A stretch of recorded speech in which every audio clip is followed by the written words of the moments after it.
Hey everyone, welcome to Tactical Burp Suite with James Jardine and Kevin Johnston.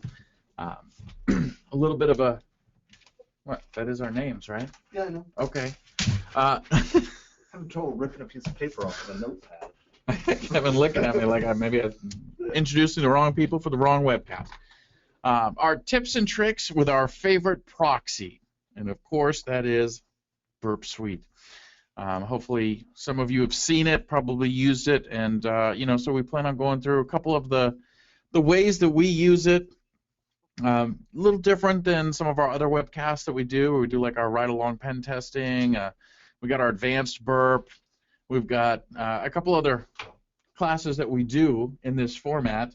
But for this one here, it's more of kind of the basics, right? We want to discuss the tool. We want to discuss the reasons why we do pen testing and start showing how the tool works, some of the ways that we use it, some tricks that you can use to use it a little bit better.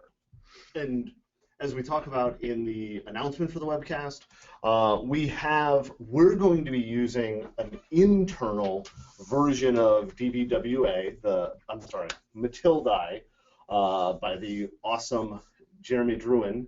We're going to run it on we have it running on a VM here in the office that we're attacking, but we have set up a version of it that if you're running Burp, and you can have the free version or the commercial version. If you've got the commercial version, obviously you'll be able to do everything that we do.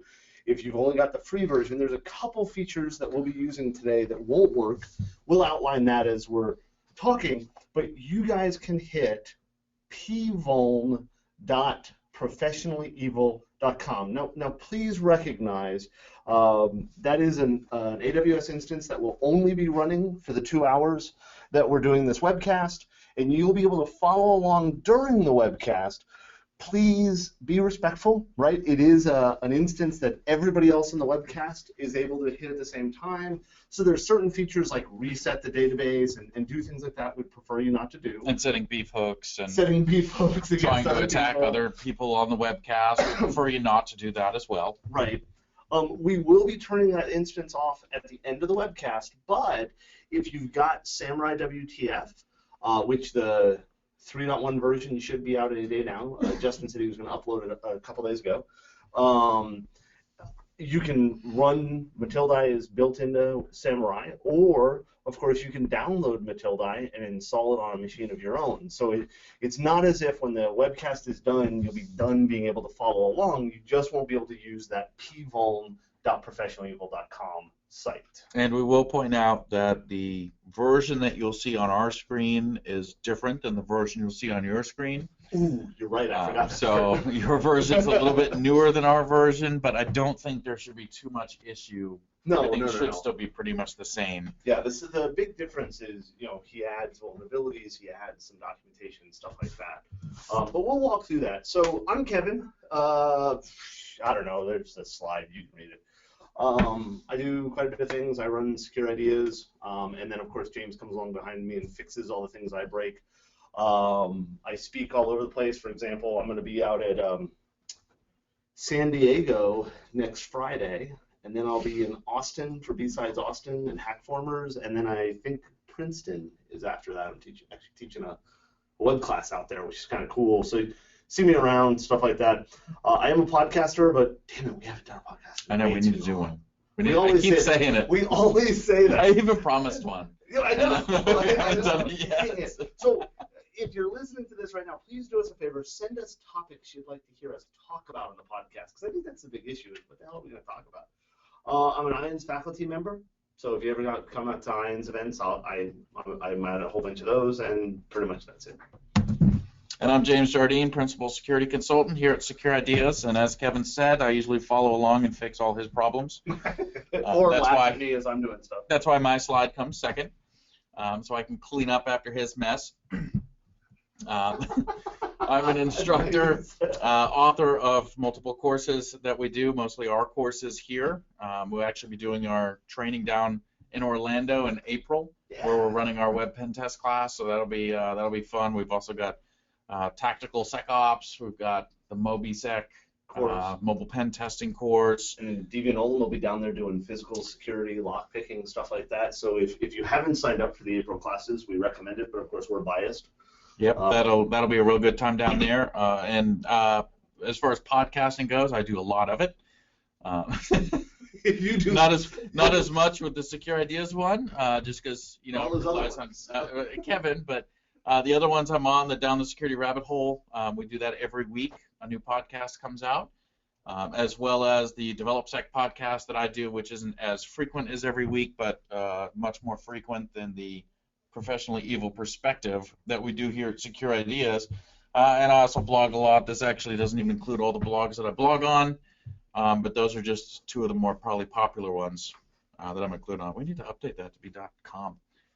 Can you believe I pulled this slide deck from 2013? Dang. So, by the way, as we're going through this, there is a chat window. Feel free to ask questions.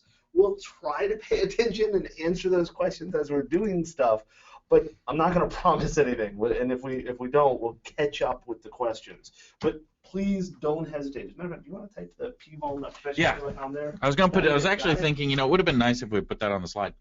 We probably should. I can't even type it.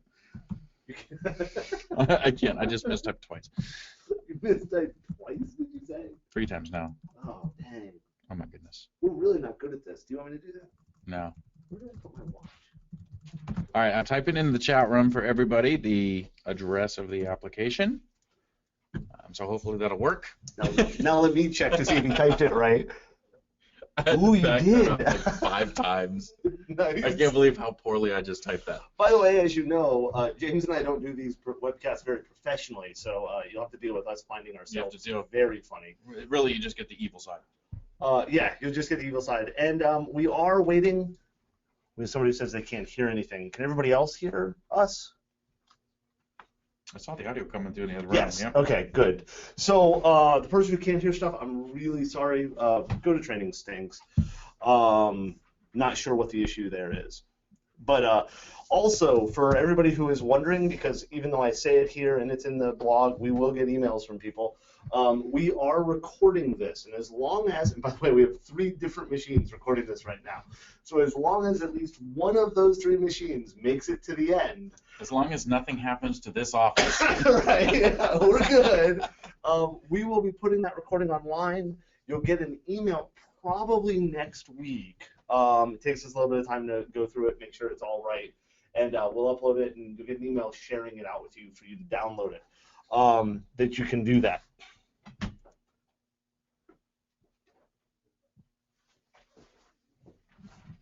So, yeah, so we'll have that ready for you. Like you said, probably within the week, within a week's time frame. We'll have that available. We also have a live audience with us this time, Yeah, we do. Which is unusual because actually our office is growing, so it's not just Kevin and I, sharing 1,200 square feet of emptiness. We actually have employees now that sit in here with us. Yeah, the company's gotten to 13 people, which is just crazy. And how many people we got here right now? 1, 2, 3, 4, 5. What is he doing way out there? I don't want to say. Okay. Okay, so we got 5 people listening in, so if you hear laughter and stuff like that, well, it's probably James and I, because they don't find us funny. That is true. And we are expecting a package at any time today, so when that comes in, James and I might be excited. Maybe. So the idea of using Burp Suite, right, these web proxies, if you haven't used web proxies before, we use them for web penetration testing, web vulnerability assessments, any type of assessment that we're doing against web apps. We also use them for mobile apps. While this webcast is not focused on mobile, it's used very similarly when we do mobile assessments as well, where we're going to look at a web application. We want to identify vulnerabilities, security flaws that may exist, right? We see web applications everywhere. Yeah. I can't think of anybody that's not using web applications if they've got an application going on. Yeah, even if they aren't running it themselves, they're probably using a web app in their business, right? It's become critical. I remember when I first built my first website for somebody, it was just like, what is this crud? And I'll admit, I told everybody the web was going nowhere because we had Gopher and all that kind of stuff. The web was a waste. Obviously, I was completely correct, and the web is not taken off. But we really have to test them. And as a matter of fact, with PCI 3, PCI is starting to really focus on making sure web apps are tested as part of scanning and stuff like that. So it's becoming more and more critical. And I want to be clear, not that I'm saying PCI is the be-all, end-all, right? PCI is basically you must be this tall to ride the internet. So the question is, though, are these web apps becoming more secure? How do we test the security of these web apps? Right, and that's what we're going to talk about, because, I mean, I think in general websites are becoming more secure over the years. I mean, people are getting a little bit more seasoned at creating secure web apps, but at the same time, we're coming up with more ways to be able to assess a web application. Yeah. Not just through your traditional pen test, right? We're starting to see, you see in the news all the time, you see all the sites that do it now. You've got bug bounties, you've got all kinds of ways to be able to test your application looking for these flaws. So it's something we have to think about. If you've got a web application within your company, if you're a security company and you're testing web applications or looking to get into testing web applications, right, we got to understand the fundamentals to testing these web applications. And for us, right, the fundamental starts with a tool like Burp, because that's going to allow us to intercept and look at that traffic, and we'll talk about that more, but intercept and look at that traffic between the browser and the server, and allow us to go in there and identify what parameters we can attack, be able to manipulate those parameters, deal with all of that, so that way we can determine what type of vulnerabilities exist. Did I? No. Right. That's because I was. One of the things that we find so often, though, is that people really don't understand the attacks they're doing, because we see it all the time, right? I've got fill in the blank tool, and I run it. It tells me this is a vulnerability, and I'm good, and I've done what I need to have a secure system. And personally, I think that's BS. Right? I mean, if you don't understand what the attack is, you can't really understand how to prevent it, right? How do you build protections or even understand whether your protections are enough if you don't understand what the attack is, right? On top of that, if you don't know how the attack works, how can you determine whether the vulnerability that attack exploits is present in your applications? And so when we look at things, and this is actually something we talk about with clients all the time when we're presenting and teaching, we get asked all the time, it's like, well, what tools do you use? And usually it's Burp. Right? Well, Nmap scan the server or something like that, but we use Burp. And when you get those questions, right? Oh, well, do you use Skipfish? Well, I just had it the other night. I had a guy call me. We were talking about something else, and he started asking about Skipfish and Rat Proxy and all this kind of stuff. And it's like, yeah, those are tools. You can use them. I don't use them, right? When we do a test, the test is very manual and almost exclusively within Burp. Now, I do want to throw out there, because we get asked every once in a while, what about Zap? Because, as we'll talk about in a minute, Burp is a commercial tool. It's not open source, even though I do get a kick out of how many people say, it needs to be open source. Really? Do you know how to read the source? Do you know how to? No. Well, then what does it matter if it's open source? But neither here nor there. Zap, which is OWASP's flagship project, is an awesome tool. It just doesn't work for me. And I believe it's one of those, I'm going to start a religious war here, right? iOS versus Android. It's not that one is better than the other. It's that I'm more familiar with Burp. I move around in Burp simpler. I can manipulate what I need to very quickly, whereas when I fire up Zap and try to use it, I struggle with remembering where things are because I don't use it on a regular basis. Yeah, and I'm the same way. Zap is a good tool. I know Jason Gillum talks a lot about Zap when he does some of his stuff, and some more of the comparisons between them. The problem is I can't do a presentation on Zap because I won't know where anything is. Right. And I fumble through it. As a matter of fact, we cover Zap in the web penetration class that we'll do down in Orlando. We'll talk about Zap a little bit. And I always fumble through that section because of where was it that I have to go to do this? Where is it? Yeah. And again, it comes down to it's a preference thing, and I'm used to how Burp works. I understand how Burp works. And when you really start getting into doing pen tests, especially when they're mostly manual and you're going through everything manually, the efficiency is what you need. And if you feel comfortable with that tool, then that's the tool you want to stick with, whether that's Burp, whether that's Zap, whether it's Fiddler. Yeah. It's just whatever your preference is, what do you feel comfortable with, that you're going to be able to do a good job assessing the entire application. Because if you try to use a tool you're not familiar with, it's going to be a lot more difficult, it's going to take a lot longer, and you're most likely going to miss some things that you shouldn't have missed. Yeah, I mean, you end up focusing on the tool, not on the app. Now, another thing that we talk about quite often is understanding context. This is something that I'm working with my daughters. Both my kids are younger, and they're awesome. I may be biased or not. But we'll talk to each other about things, and Brenna especially, she very often will start out with a conversation like, well, when I was talking to her, I said this. And I was like, well, who is her? What are you talking, because she doesn't talk about context. She knows what she means. She knows what she's been thinking in her head for the last 10 years. And now she's verbalizing it. And so we start running back and forth with, hey, kid, I need to know context. And I believe, in my opinion, that when we start talking about testing applications or testing anything, context is a foundational part of what we do.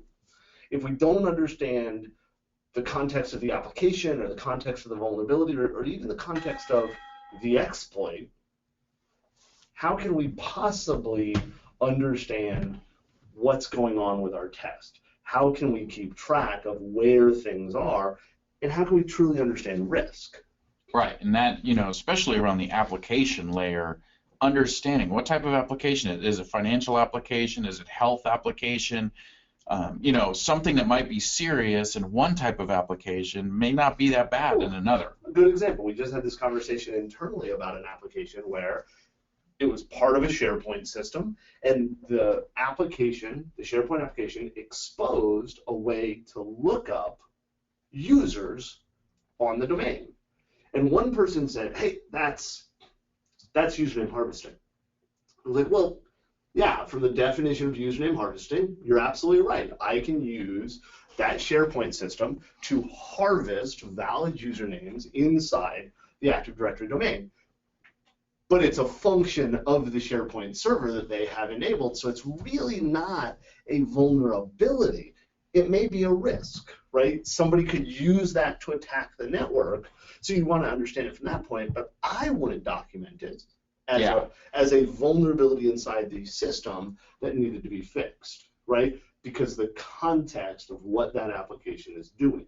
Right. I mean, there could be applications where there's stuff that may be considered a vulnerability in other applications. That's a feature of that, right? And of course, everybody always comes back and they're like, no, that's a feature. Yeah, we meant for it to do that. Yeah. Usually it's pretty obvious when it is not a feature. Like when I could do username harvesting on the registration screen, or I can do username harvesting on the login form. But if you actually have an admin function that allows you to go in and search users, and we can pull all the users, well, that's kind of a feature. Yeah. You built that purposely versus something that was an adverse effect of what you were trying to build. Right. And you want to also think about context is like that admin function that lists users.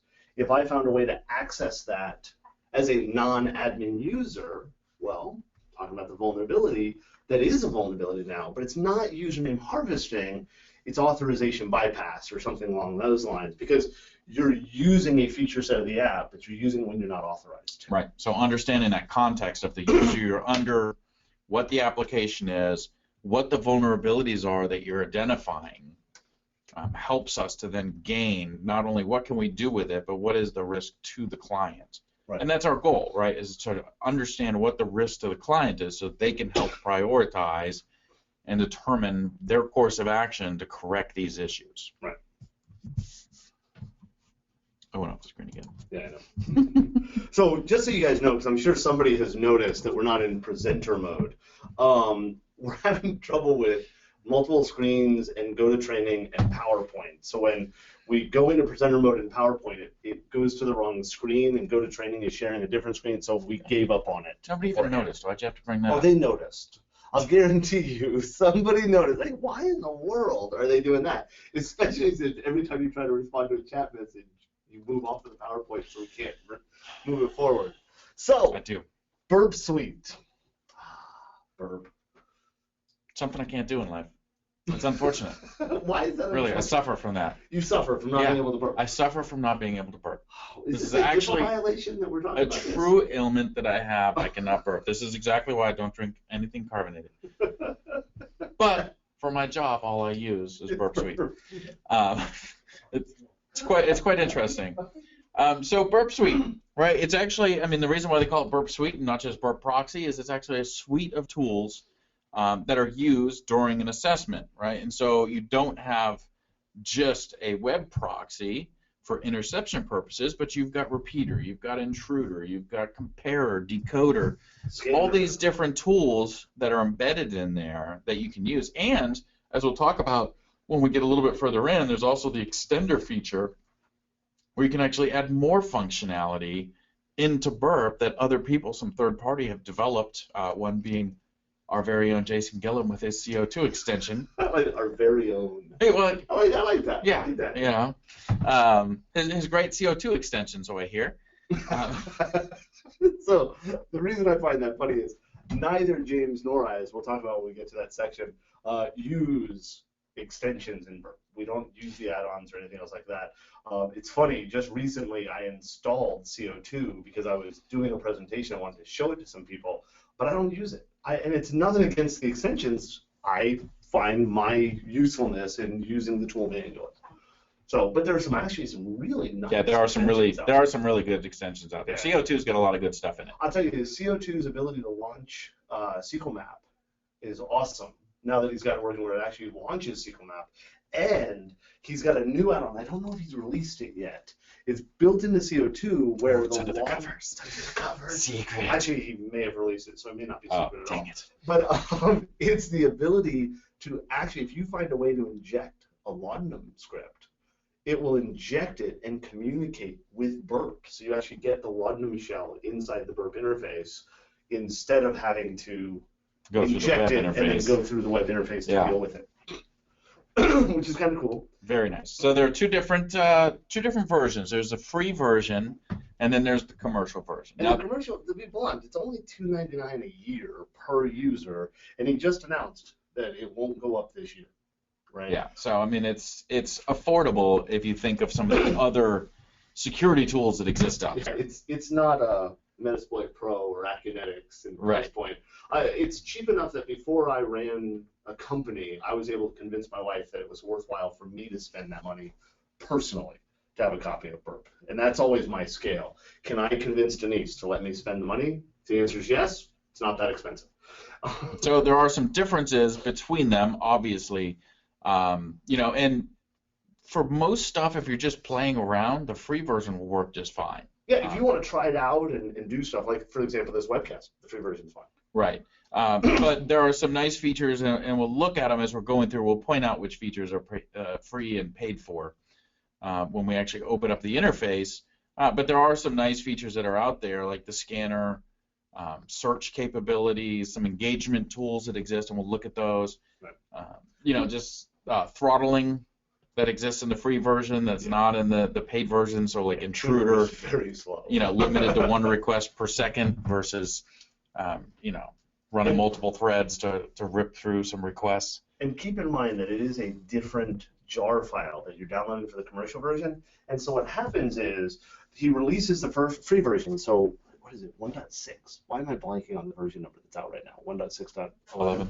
Yeah. So 1.6 was released, and he released the free version of 1.6. Then he does point releases of 1.6, which are only released in the commercial versions. There is a period of time where the commercial version is significantly ahead in bug fixes and feature sets. And so there are times where a feature will be added that would be something that would be available in the free version, but it's not because he hasn't released the next free version. The other nice thing about the paid version is the ability to save and restore your sessions. And as a professional pen tester, that's pretty important to be able to, hey, look, I want to save this off. I'll actually show when we go into it how to set up to automatically save because Burp does crash sometimes. And I know, you don't want to think it does, but it does. And there's nothing worse than when you're working on something and you're 2 days in, Yeah. and all of a sudden Burp crashes and there went all your requests and responses. So there's ways to actually do automatic backups where I think it defaults to every 30 minutes. But we do have those. But that's a really nice feature. And then what's nice about that with the teams, when we use it, we can have one tester test, save his burp log off, and put it out on shared drive. We can all go look at it, see if there's anything that sticks out. Right? It gives a chance for review of some of those files, so we can try not to miss some things. Now, somebody just asked if we could talk a little bit about making it not crash, and the answer is no. It's a Java app, so it's going to crash because that's Java. But the reality is, in many cases, it's really just a memory full issue that causes it to crash. And so what you do is don't just double-click on the jar file. Yeah, I'll actually show you. I'm going to show you how to open it. I actually thought it was already running. I'm sorry. It's not. Yep, Nope. No, we'll show you how to run. Perfect. Thank you. I don't know why I thought it was, because there's no icon that looks like it down there. Yeah, we'll talk about that when I go to start it up, and I'll show you how I'm starting it up and the commands that we're sending, the parameters we're sending in to extend the memory of it. So here's a view of some of the components that exist within Burp, and it's a lot easier to really go over these once we fire up Burp and start looking at it. But as we mentioned, there is the proxy to be able to allow the interception of HTTP and HTTPS connections, the spider, the intruder, repeater, so that way we can repeat requests. We can go back a couple years and ask Kevin what that one does, but let's ask him. He might not know what it was for way back then. You're a jerk. Sequencer to analyze session tokens and look for randomness, uniqueness. Decoder, which I use quite a bit. Yeah, I use decoder all the time. Which is going to let us take something like a base 64 encoded string and decode it. Now, I will say, though, I use decoder for another reason, too, that is so stupid, but it works for me. I use it as a notepad. Because decoder will keep whatever's in it the entire time Burp's running, unless you go delete it. I'll often go in and type, like the username and password I'm using or whatever, right there in decoder. So it's kind of like a post-it note for what I'm working on. And I use it to take little notes. Now, I don't do that very much anymore now that we've switched over to the new system of collaboration, but it works for that. Seems like a mistake. I don't know. I wouldn't promote that. And then we also have comparer, or as Kevin would say, comparer. I can't say it, but I can say cinnamon. Which allows us to compare two different items, whether it's two different requests, two different responses, which comes out really handy looking at responses for things like username harvesting, to be able to identify slight differences between responses. I've actually had where I've used Compare to analyze two different responses, one from an admin and one from a regular user, and be able to identify the menu system and be able to take that menu system from the admin user, paste it into a regular user to see if that admin functionality is possible. And in most cases it was possible, right? Because people are going with that, hey, look, if I don't show you the links, you won't know how to get to them, so it's fine. I don't have to actually do authorization checks on it. I also see quite often where we start to see very, very complex cookies coming down, where you can use Comparer to find the differences very quickly. I personally believe that tool should be called diff. But I put that feature request in and got rejected. Is there like a copyright or something on diff? That's why they couldn't use it? I don't know. So. Maybe. I will tell you, though, that I really need to stop using Burp entirely because there's way too many features in Burp that get me made fun of. So. We'll discuss those as we go through these. All right, so let me see. Hold on. I'm going to try to zoom in on this a little bit so that way maybe it's a little bit easier to read. So, by the way, we're done with PowerPoint now. If you want to get ready, you're going to want to be able to launch Burp and launch a browser that's talking to Burp. So here we can see, and hopefully this is fairly clear for you, how we're going to launch it. So we're actually going to run the Java command. But here's what we were talking about with the memory, where we're actually going to set it. And I'm going to tell it to use 4 gigs of my memory. But that's because I have 16 gigs on my system. So, whatever you have that seems like a rational percentage of your drive that of your memory that you want to use, you can set that in here. But we usually set it to about 4 gigs. Yeah, I find that 25% of my RAM is typically enough. Now, I've got to assume that if I had like a 1 gig machine, that would be different. But you know, I found that boosting it to 8 gig instead of 4 gig really, I've never seen enough crashes at 4 gig to make that worthwhile. And it starts to cause potential issues for other things because we're running VMs, we're doing, you know, we have multiple tools running at the same time. So I find 25% of memory is good. But this is the way we start it versus just going and double-clicking that jar file. Really, the only time I'll ever just double-click the jar file to open it and run it is if I'm just doing a quick demonstration to somebody and I have it sitting there, or quite honestly, if I'm in a VM on my Windows machine, I just double-click it. I don't start it from the command line from Windows. But when I'm on my Mac, I'll go ahead and start it this way. Or if we're in like Samurai WTF or something like that, I'll start it from the command line after I go look it up and remember what it is. You have to look that up? Every time. Really? Yeah. The only way I get to it now is I hit up until I find it. Now, I'm going to ask you a question, and I know I shouldn't ask this live in a recorded thing, but lowercase m works? I always thought it had to be an uppercase m. Yeah. Okay. It doesn't complain. I've never done memory analysis on it. I'm pretty sure you put a G in there too and just do 4G. 4G. I I'm know pretty you sure. do 4 capital G. I just don't.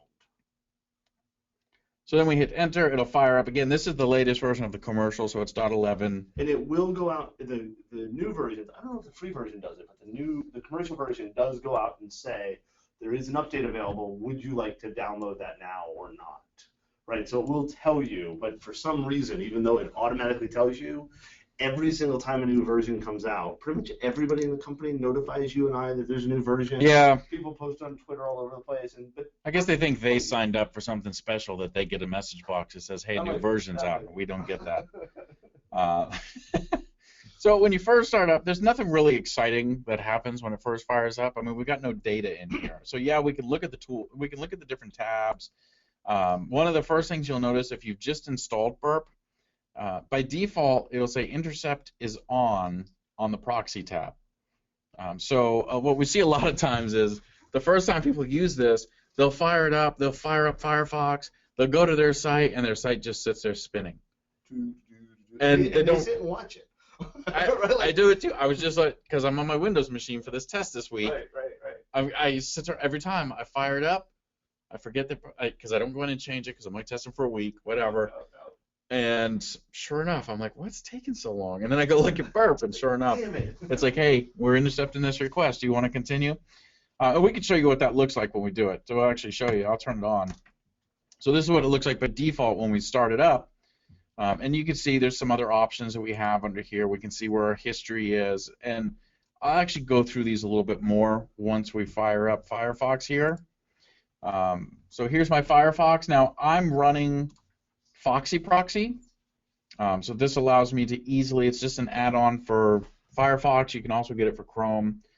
I just click on it. I've already got my proxies set up, so I don't have to go into my internet settings, go in there, specify my proxy. I just go in and say, hey, I want to use my Burp Suite proxy, and then I'm ready to go. So we do that. I'm going to go into we're using the internal version, which is just vuln.professionallyevil.com. I think that's what we were. Oh yeah. Yeah. Oh, why is it just spinning? You just did it to yourself. I did do it to myself. It's killer. I just turned proxy on, and then sure enough, I forgot already. Why is this thing not going? Okay, so we can see here and see how it's highlighted it. So that way when we see it, it's like, hey, idiot, here it is. We're intercepting. That is awesome. So we've intercepted the request. You can either choose to forward it, or you can just click intercept is off, and it'll let the request go through. So if we move this over a little bit, so that way we can see our screen. I did something wrong. And you can go to professionallyevil.com. Oh, I just went to professionally.com. You know, are we going to have to call you Andrew? I didn't download malware.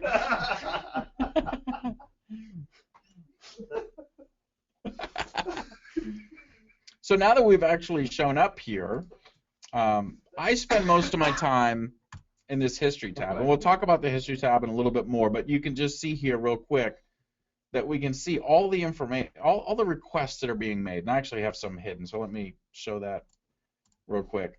So we've got image files, and it shows us over here. I'm pointing at the screen like people can see. I know. It's crazy. I do the same thing. I hate that. But So, you'll keep doing it for the rest of this week. I will keep doing it.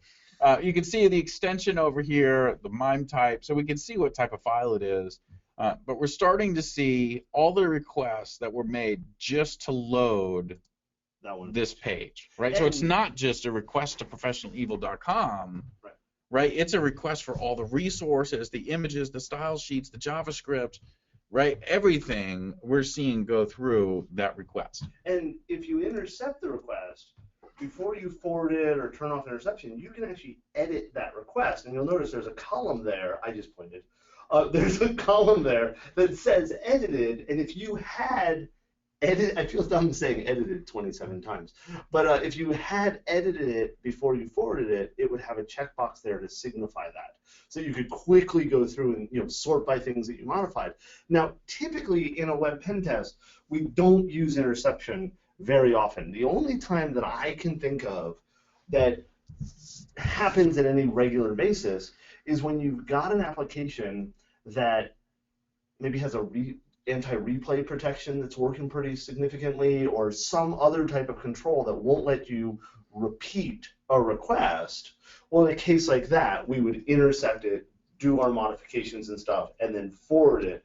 But that's, sadly for security, I use it more than that, but not very often. I use it for, especially if you've got multi-page process.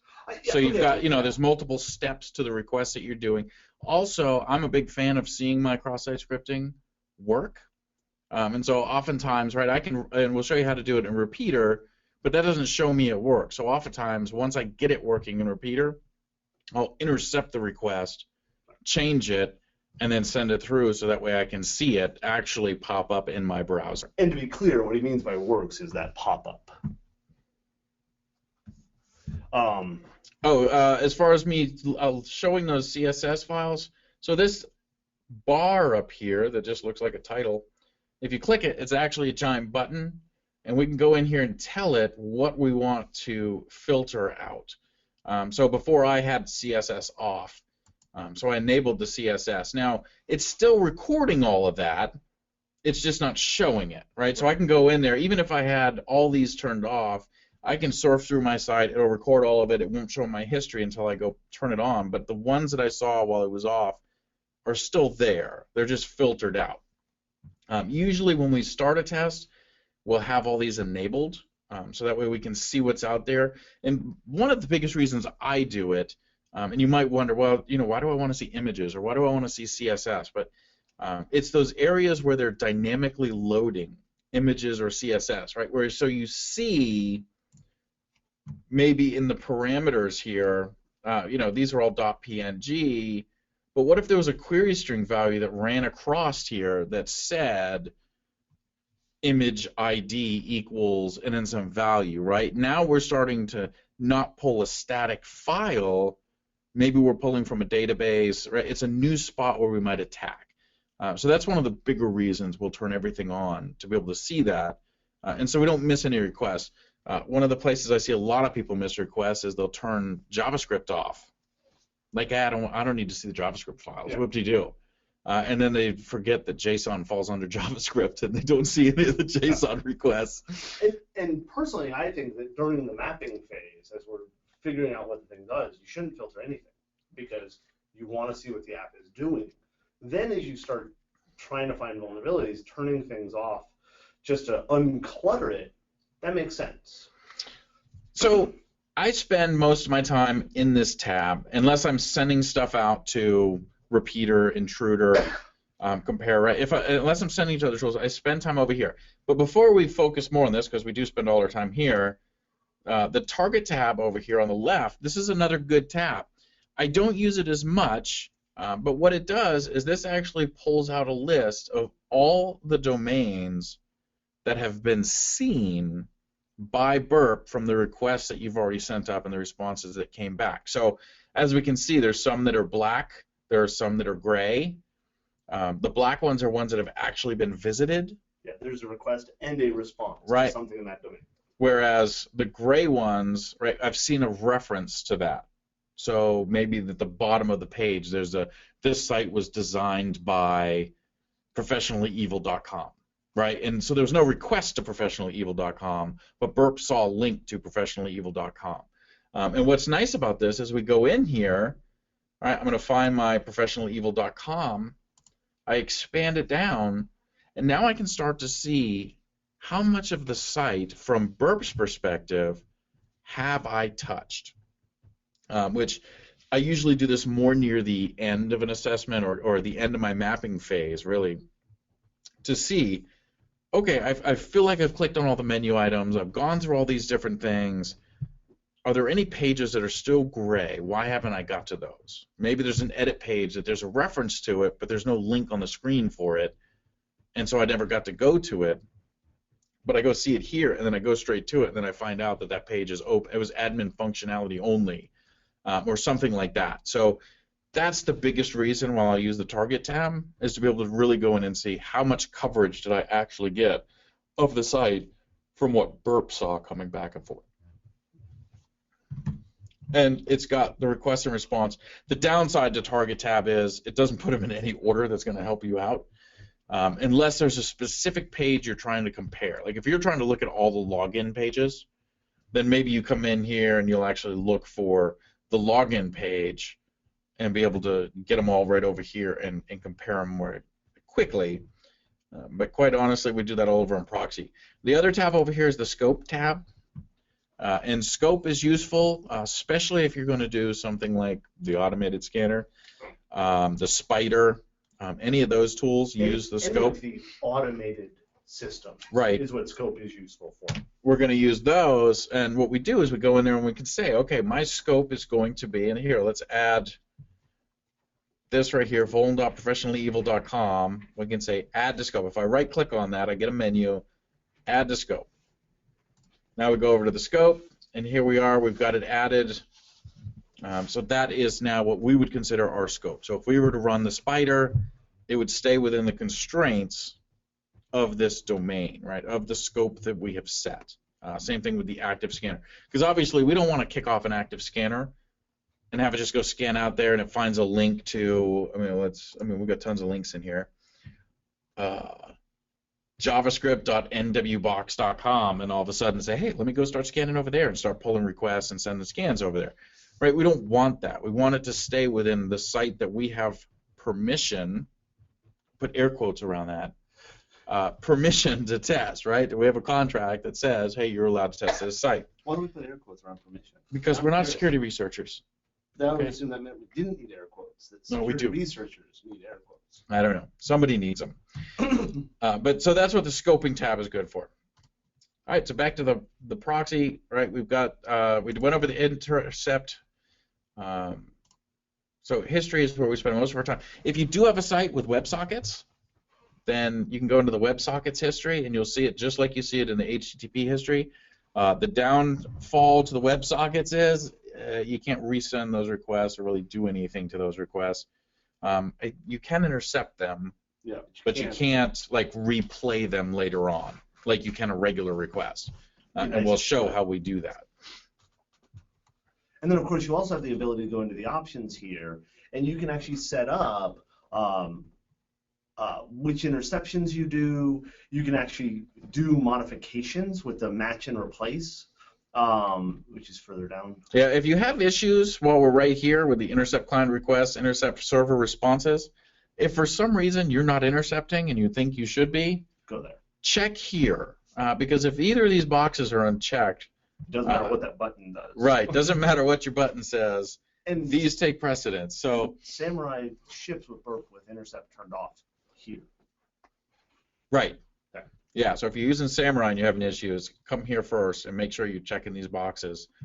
I think by default, it doesn't intercept responses either. I think you have to turn that on. Yeah, you do.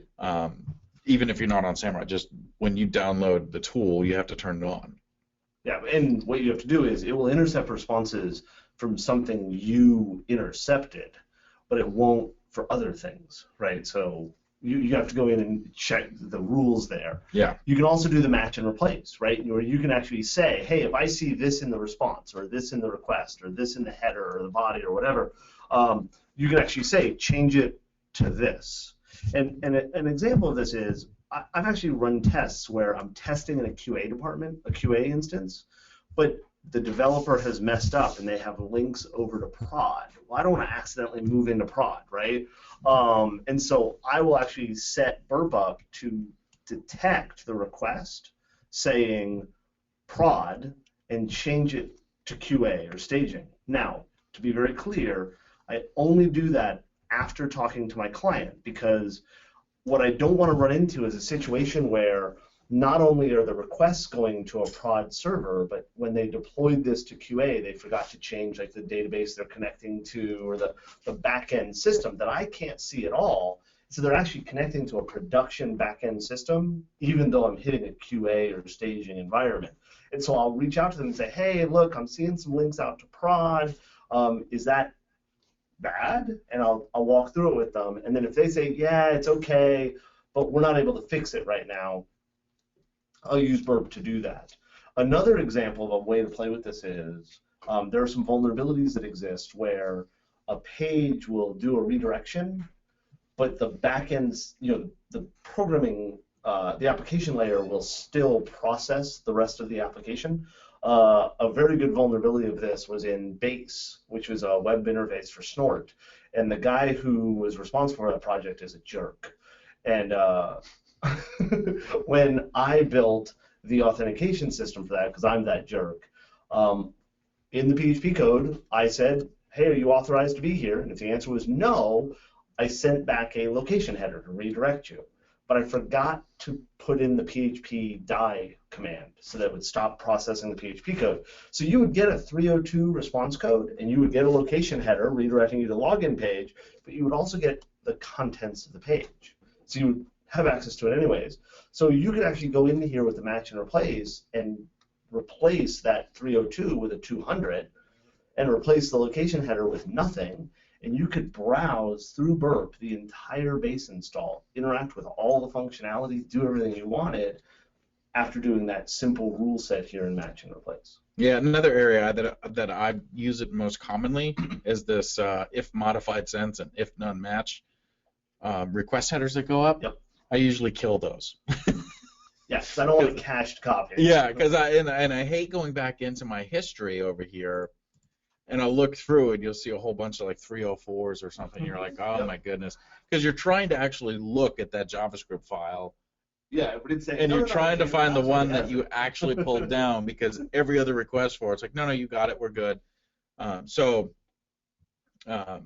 Removing those headers will then force it to pull that file down every time, which performance-wise, right, isn't as good. But quite honestly, I'm not worried that much about performance because I'm in here just testing, right? I mean, most of these sites we run on are slow anyway. So, because we're in testing environment, I mean, how many sites have we tested where it's like, good gracious, could this go any slower? Yeah, at least let's speed up. Right? Yeah. They don't put us on the prime boxes to test. Let the hackers go over there. Now somebody just asked if you could show how to turn on that for that caching. And another person said, does it fill in? The automated tools will fill in the forms with default answers if you tell it to. And I believe they've fixed this. It used to be an inappropriate name they would fill it in with. But like the spidering and stuff like that will. Oh, he's looking for the 302 to 200 replacement, which that's not the default, right? Yeah, no, that's what you got to do. So what you do is you say add, and then you go to response header. Oh, I'll do it again. Yeah, so see where it says add, and then you would say response header, and then what you do is you would match, and it's 302 space found with a capital F. I'm looking for the dang carrot. Yeah, he's even making it fancier by doing the caret. And then the next line, you would replace that with 200 OK. Now, for people who have really looked at web requests and responses, you would know that 302 found is not the entire line. That's okay. And we can do it right? with the regex. Yeah. And then you would just say, okay. And now, for most browsers, that would be enough. But some browsers will actually respect a location header, even if you got a 200. So you would also do, in the response header, you would look for location : and then whatever the location was, for example, /login.php or something like that, and you would replace it with nothing. You'd leave that second line blank, and what it would do is it would just erase that. Now that would require you to actually go look at the page, the response in Burp to see what that location header was. Yeah, we actually had one. We were doing a test. God, this was like 2 years ago, and we were on site, and they had a website that it works similar. It didn't give a location response. Right. It gave a 200, but in the response was a script tag that had a href.location equals something else. So you got the whole page, but there was a script tag that did a redirect for you. And I actually went in and I did the same thing. I went in, created one. I said, look at the response body, look for this script tag, and I knew what the script tag looked like. Replace it with nothing, and it let us browse the entire site as an administrator, even though we didn't have administrative privileges. And to be clear, his comment of, and I knew what it looked like, don't think, well, how would I know how it looks like? That's what Burp is for. It's going to show you what the response looks like. Now, if you just added that header that he just did, uncheck that box, because 302s are an important part of the way the web works, right? If you go to log in, very often it will redirect you back to like the dashboard or the front page. So if you left that box checked, what you'll start seeing is the site just keeps giving you blank pages, and you don't know why. Go make sure you turn that off. Okay, so sticking with the proxy tab here and looking at the history, let's go over to our site, and first thing I'm going to do, you don't have to do this because apparently the new version turned this off. I'm going to hide pop-ups. No, I think you do. No, when I loaded up, it was hidden already. Oh, that's the so button good. defaulted to show pop-ups. I was like, oh! And then what I'm going to do is I'm going to click on the login register. Oh, and don't click Enforce SSL, because none of the sites we have installed have SSL certificates on them. So. And we don't want to fix it. So if somebody breaks it, you're all just watching from here on out. That's awful. So normally in a test, right, we're going to come in, we're going to say, okay, let's type in, it's a default login page. Of course, I want to see if admin exists, and we'll type in some password. And I'm just going to put the word password in there. And we're going to go to login. And of course, this should fail because I don't believe it's the password. Right. But when we go back over to Burp and we scroll down to the bottom, hopefully we'll be able to find. To get rid of the graphics. Yeah. I know I just said don't do that. Do as we say, not as we do. Well, and in this case, hiding the graphics is okay because we happen to know that none of the graphics are dynamically generated. Because we've tested this app before. If this was a fresh app we had never looked at before, we wouldn't have just done that, because there are cases where CSS files and JavaScript files and graphic files are dynamically generated, and that dynamic generation could be vulnerable to attack. Right. So here we can see, here's the post. Just look for the post. It should be the only one. That is your login post. And as you can see down here, here's the request. And you can see we've got the username of admin, the password of password, right? And we click the submit button, which is named login. Now, don't be concerned if you're doing this over HTTPS, which I know you're not. If you're doing this over HTTPS, you still see the same thing. Okay, you're on your own machine. Burp generates a certificate, and you probably clicked the button that said, yes, I'll accept this certificate. Right. So you can see this, right? That's not a problem. Now, you are man in the middling yourself, right? You're man in the middling yourself, which is okay. If for some reason you're running Burp and you're man in the middling somebody else's request, that's different. Now we got a problem. You might want to think about what you're doing. But here it's fine. Yeah, we get emails or Twitter messages or Facebook messages all the time with people like, hey, I'm using Burp like you told me to, and oh my gosh, I can see my password. This is evil. Ah! And it's like, of course you can see your password. You're man in the middling it. Yeah. So we have the request, and then we have the response. right? And interestingly enough, when we start looking through the response, so this is the raw response. So we've got the headers that are coming back, and then we've got the actual body that's coming down, right, of the entire site or the page. And this is where we start looking at things, right? Like an interesting looking comment that's in here talking about database password, and some other stuff within that. We can scroll down and start seeing the script files that are attached, and if you look at the responses or the requests that went up here, you can see these are sitting up there, right? This dd smooth menu.js. Well, we can see down here, here's that JavaScript file being requested. So all these things are listed in here are all being requested up here. You should see them all there. And we can scroll down and see, okay? But we're not really that concerned with the body at this point, because what I want to do is I want to be able to show you how we take this request and then send it back over to Repeater, right? So that way we can then start analyzing it, because a login form is very common for us to say, hey, look, I'm going to look for SQL injection, or let me at least just try to figure out what type of backend they're using, whether it's SQL, whether it's LDAP, whether it's a file system, who knows what it is, right? But I want to be able to start looking at it, probing it, and see what we can figure out. So let's go ahead. We right-click on this request, and then we can select Send to Repeater. And so far, all the functions that we're doing are part of the free version. So I send it to Repeater. You see my Repeater tab up here at the top highlights. I click on it. Right? That means I did it right. I didn't send it to the wrong place. And so that same request has now been sent over here for us. The first thing we do when we go to Repeater, we're going to run that original request, because I want to make sure that there is no anti-replay, anything in that request that's going to stop me from running. Make sure my session hasn't timed out if I had a valid session. Obviously on a login screen it shouldn't, I hope. But we want to make sure that we have a valid working request that we can use. So we'll go ahead and run it.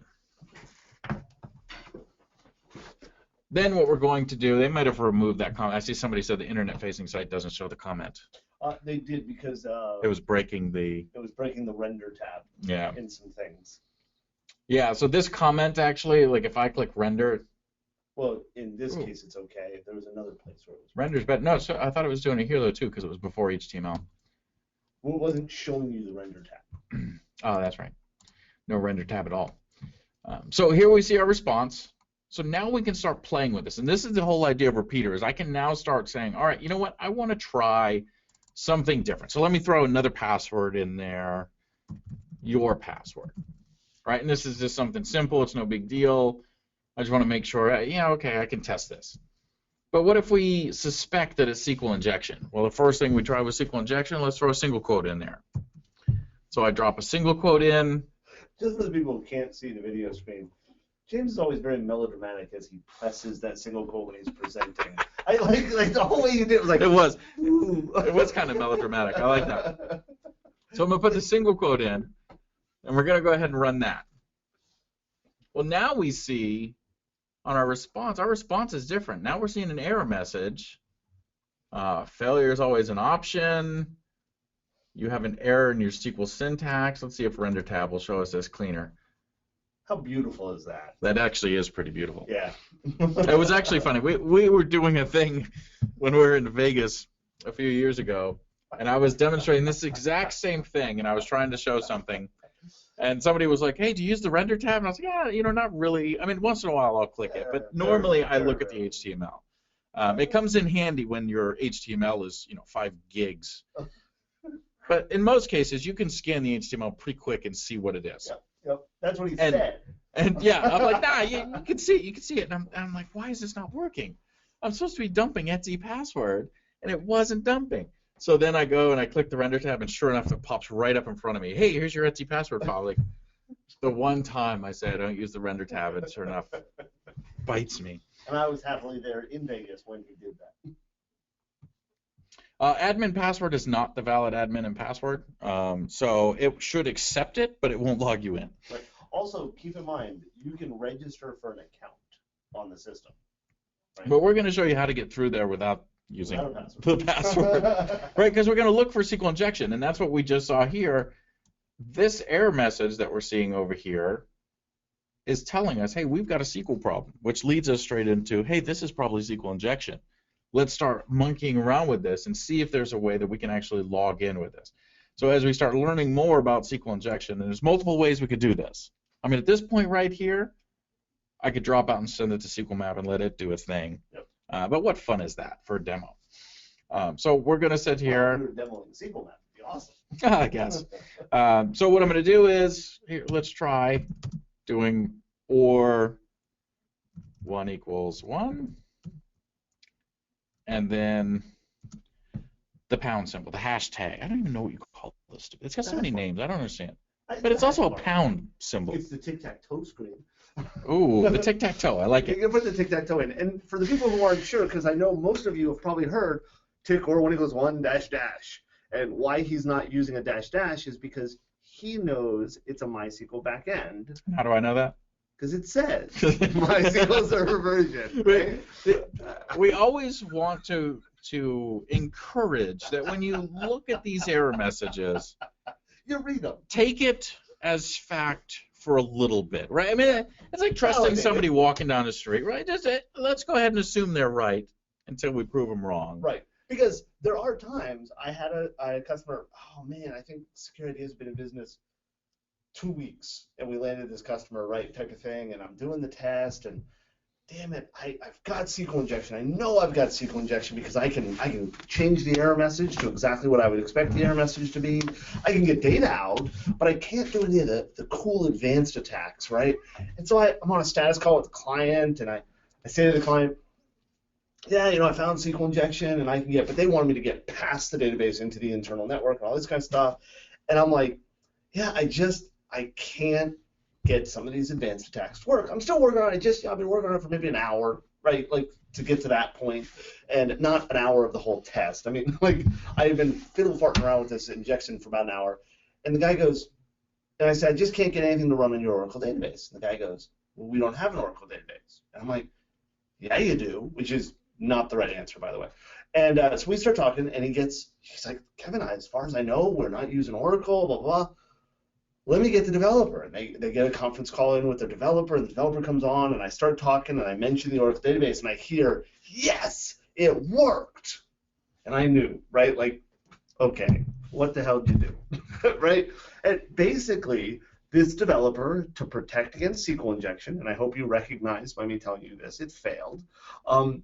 Instead of just doing something right, like parameterized queries or, filtering input or something, I don't know, he researched all the Microsoft SQL error messages and mapped them to the corresponding Oracle error message.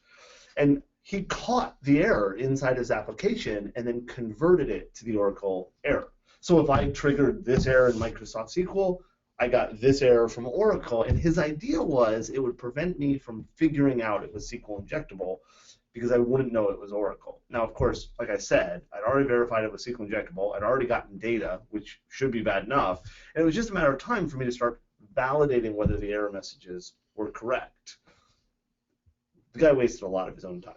Yeah, and we've also had people that we've asked them before, hey, what type of server do you think this is running on? Yeah. And they're like, I think it's Windows, but I'm not sure I don't know why I think it's Windows, but I think it is. And, then we look at them and say, is it the ASP.NET extension? Or the server header that comes back? The server header that said IS 7.5. Now, granted, it's possible to spoof that. You can change it if you want. Yep. But we're going to go with, if it says it, I'm going to go with that at first and try it. Yeah. And then we'll see if it's not. So here we can see that it does say it's MySQL handler, and there's some other stuff in there that mentions MySQL. So we're going to go with the fact that, we got to go with syntax that matches MySQL. So now jumping back, notice he put that tick or 1 equals 1 hash mark. Right, because normally you'll see dash dash. And that he won't work here. didn't modify any of the rest of the requests. So you still have the ampersand, login, -php, -submit, right? Everything else there. He just changed the password that he's submitting. And so we saw this request in. I don't know why I'm in this one. Because you were in render mode. To show them the error. Right, and so notice that we don't get the error anymore. Also notice that we now have these two set cookies headers coming down saying username is admin and my user ID is 1. And if we actually go to the render screen, you can see over here on the right that it's showing logged in as admin. Kind of nice. Right, so we've just successfully performed SQL injection and made it in and bypassed that admin screen, and now we're the admin of this site. Now, there's a couple other things you want to think about as we talk about context and everything else within the vulnerabilities. So one, we have a set cookie username equals admin, set cookie UID equals 1. I'm going to start thinking as a tester, I wonder what would happen if I changed those. If maybe I just put those in my request to start with, username equals admin and UID equals 1. What happens if I change those cookie values on the next request to a single quote or something like that to attack those? But there's another vulnerability here, and I'm just going to throw it out there, give you a second to think about it. There's a vulnerability that's not typically able to be detected from the client side that's pretty substantial that we have here. And I'm just going to give you a couple moments to think about it and see if you can figure out what is the error that by doing a SQL injection attack in the password submission, you're able to determine. We need Jeopardy music. We do need Jeopardy music. Andrew, sing Jeopardy. Andrew. I'm surprised with as sick as he is. He was quick to do that. I know. I didn't think he would. Yeah, Andrew has a bubonic plague right now. So, okay, is our Jeopardy music over? Yep, it's done. Okay. The issue here is unencrypted passwords. They're storing passwords unencrypted. And the reason we know that, like often we'll say, we think you're storing unencrypted passwords because you were able to email me my password. But the reality is you may be storing encrypted passwords and then decrypting them to email them to me.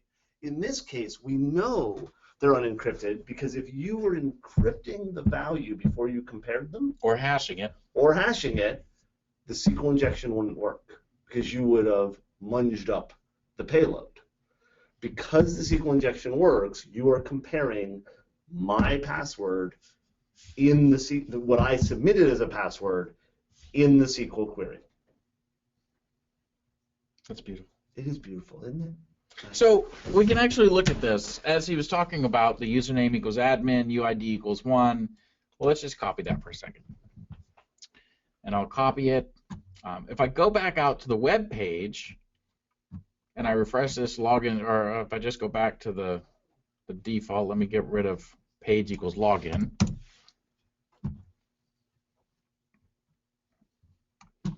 And let's see, is it possible to log out? Log out.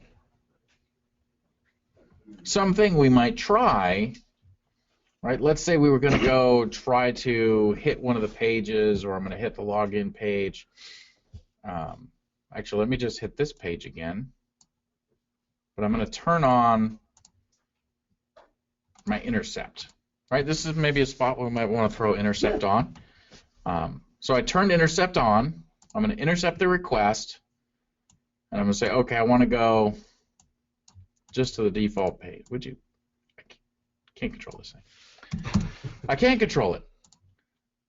All right, so we're going to the login page. Now, what if in this request we decide to say we're going to throw some extra cookies on here? Let's just get rid of the set cookie. And we'll say, oh, hey, this has been set the whole time.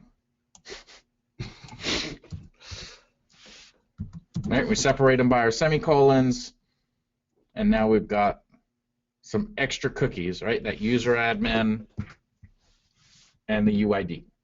That looks right, right?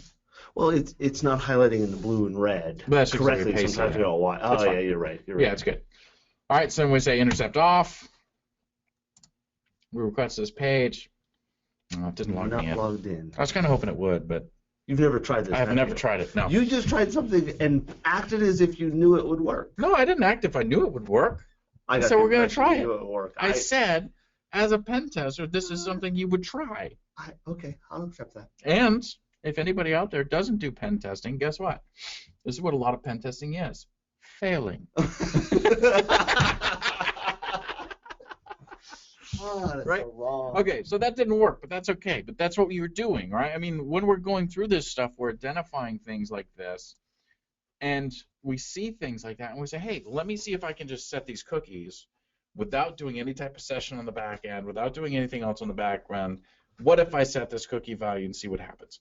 And keep in mind that we talk about pen testing, and a lot of people treat pen testing as some kind of magic, right? Like, oh man, I'm a security expert, and I'm a rock star, and I could do this and that and that. No, all we're doing is poking at a website and seeing if we can get the website to do different things. Right. Right. We're glorified QA people, and I'll be blunt. When I'm invoicing you, I prefer not to refer to myself as a glorified QA person, but the reality is we are. Okay, so one of the things we're going to talk about before we switch over and look at Intruder, right, is talk about the scanner feature, which the scanner is part of the paid version. So if you're running the free version, you don't have this functionality. And what we usually do is we run the passive scanner. It just runs by default, looks at all the requests and the responses, and looks for potential issues. So we can see here, and it does it based on the URL we're going to. So let's switch over to the one we're supposed to be on, because I forgot evil on the first one. I was just trying to be professional that time. And be clear, he did not attack anything at vuln.professionally.com. No, I never. We can see that without us even doing anything. We messed up our own slogan. I couldn't even. I took 5 times to type it into the box and you're earlier. responsible for building out the entire merchandise arm of Professionally Sweat Evil. here. My sweatshirt's covering up my brand new shirt. That's what's doing. James has got this idea that we're just gonna sell tons of Professionally Evil merchandise. So if you want something, talk to James. He is the Secure Ideas tap out guy. He actually has his face painted right now. So here we can see, just from surfing the web, just using it, we're not attacking it. Well, we did run a SQL injection, right? That was the repeater. We're not attacking it. With the automated scanner. We're not. Right. Yeah. We're just going through, and this is mostly done through our mapping phase, right? Where we're walking through saying, hey, let me find out how the site works. What does it do? What are all the pages? And as we do it, Burp is sitting here behind the scenes looking for things. And so we can see, hey, clear text submission of password. Well, that's a problem. By the way, the thing that you failed, I can't see who did it, but somebody just said they got it to work. Oh, yeah. They're probably a better researcher than you are. They probably are. Didn't work. It was off the cuff, okay? We can see password field with autocomplete enabled. Cookie without HTTP only flag set. Right, so we get a bunch of these things that are set here. This is the this is what I like to call the security always wins window. Oh, jeez. Right, there's always something that's going to pop up here. Some things may be worthwhile, some things may not be worthwhile, and I encourage you to check them, because things like password field with autocomplete enabled, well, this one, if we look at the response, and it'll actually highlight it for us. Let me move the window over. See down the bottom right-hand corner, it says 2 highlights. If we actually click this little arrow, it'll take us right to where it's looking for that autocomplete to be disabled. And in this case, it is disabled, right? I'm sorry, it's not disabled. So, I know I messed that up. I'm glad I'm not the only one messed up. We've got, a finding, potentially, and we'll talk about whether or not that should be a finding in a second. But in some cases, you'll see JavaScript attached to that form, and JavaScript is actually disabling autocomplete. Or something else. Right, so while the form doesn't have it specifically on there, it's actually not allowing autocomplete. So you want to go in and check this stuff. Same thing, quite honestly, with clear text submission of password.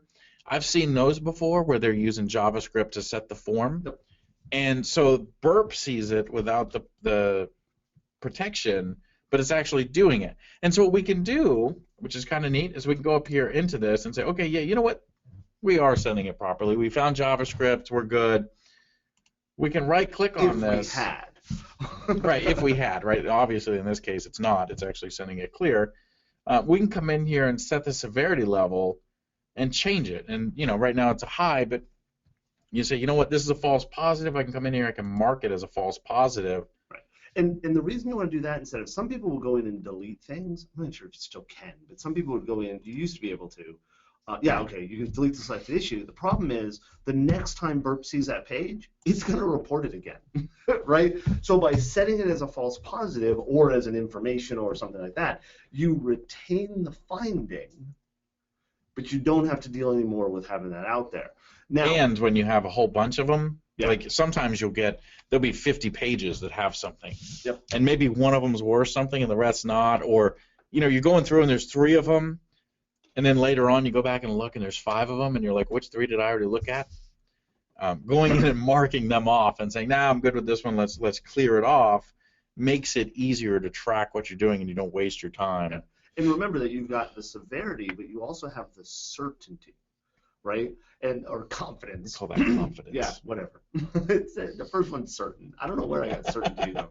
So, hey, you can switch those to tentative as in, I'm not sure yet. I haven't gone back and validated this.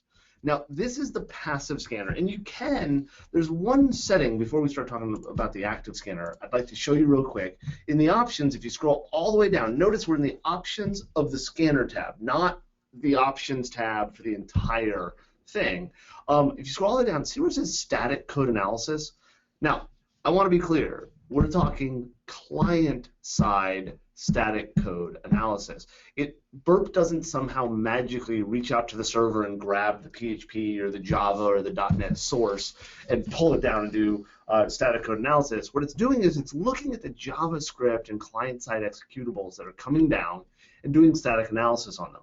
This is actually a really cool feature. It's newer in Burp. And you'll notice that by default it says active scanning only. Now the problem with that is I don't use the active scanner very often. Every once in a while, maybe I'll send something to the active scanner. We'll show you how we limit that, right?